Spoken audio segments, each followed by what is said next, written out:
Hey everybody, Steve here in Savannah, Georgia at Laurel Grove Cemetery North.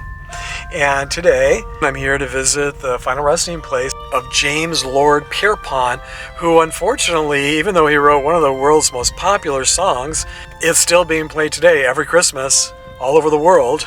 He died impoverished, almost completely broke. He made very, very little money from the song over the years and struggled just to keep the rights to the song in his name.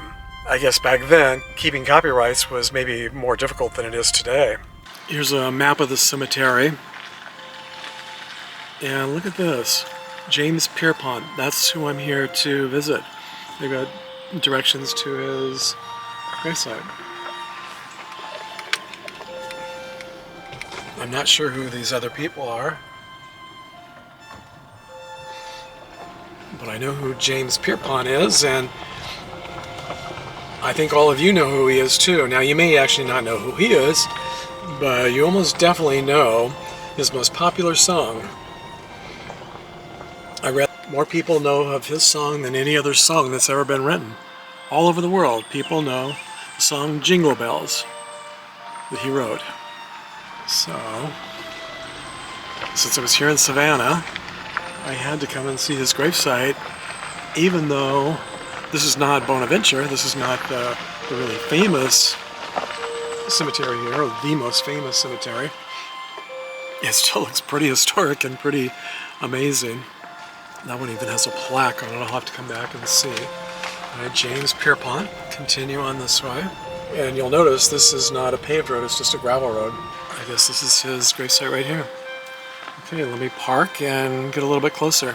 He was born April 25th, 1822 in Medford, Massachusetts, but died here in Savannah, Georgia on August 5th, 1893 at the age of 71.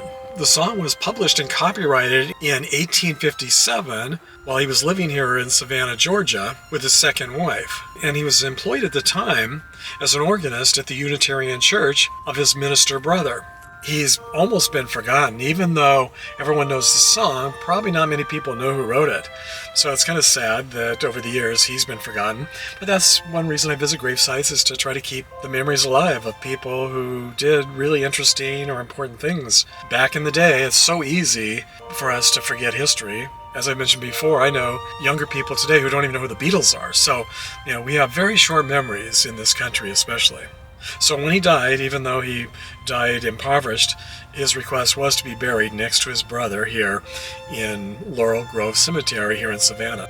It's December 2022, and last night I was watching Saturday Night Live. Cast member Chloe Fineman was doing a skit impersonating actress Jennifer Coolidge, and it's a very funny Christmas skit. One of the new cast members, I believe it was Devin Walker, was playing Jingle Bells on the piano, and the Jennifer Coolidge character says, "Oh, that's a nice song. Did you write it?" The piano player says, no. And Jennifer says, "Oh, I wonder who did." Now, that's what I call timing. Here we are in 2022, 165 years after the song Jingle Bells was first published, and I bet there are very few people in the world who could tell you who wrote Jingle Bells. One of the most popular Christmas songs of all time, but at least those of you watching this video now know.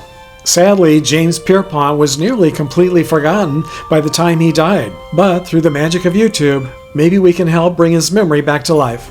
This week I want to give a shout out and a very big thank you to my newest channel supporters, Karen Baugh and Dana Pretzer.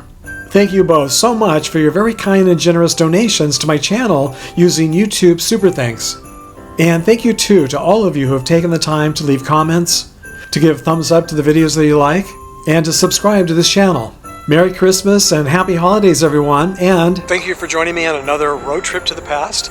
And until our next trip to the cemetery together, thanks for sharing the memories, everybody.